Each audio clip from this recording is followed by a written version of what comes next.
الحمد لله رب العالمين الرحمن الرحيم مالك يوم الدين إياك نعبد وإياك نستعين اهدنا الصراط المستقيم صراط الذين أنعمت عليهم غير المغضوب عليهم ولا الضالين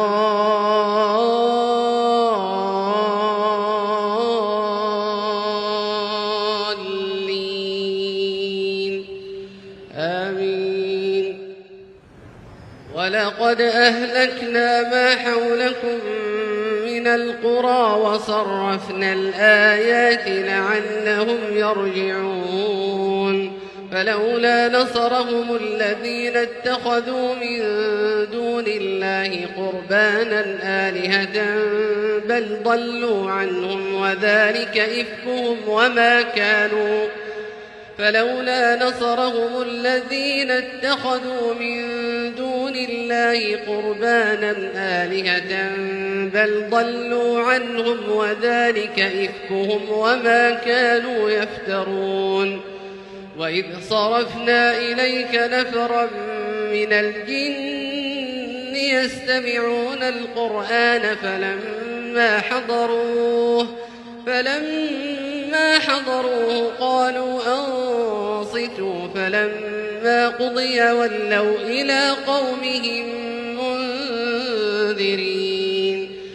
قالوا يا قومنا إنا سمعنا كتابا أنزل من بعد موسى مصدقا لما بين يديه يهدي إلى الحق وإلى طريق مستقيم. يا قومنا أجيبوا داعي الله وآمنوا به يغفر لكم من ذنوبكم ويجركم من عذاب أليم.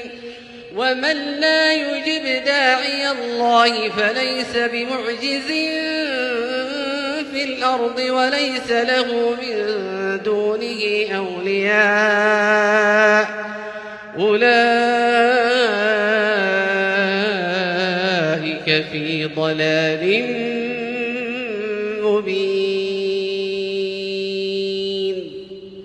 أولم يروا أن الله الذي خلق السماوات والأرض ولم يعي بخلقهن بقادر على أن يحيي الموتى بلى إنه على كل شيء قدير. ويوم يعرض الذين كفروا على النار أليس هذا بالحق قالوا بلى وربنا قال فذوقوا العذاب بما كنتم تكفرون. فاصبر كما صبر أولو العزم من الرسل ولا تستعجل لهم كأنهم يوم يرون ما يوعدون لم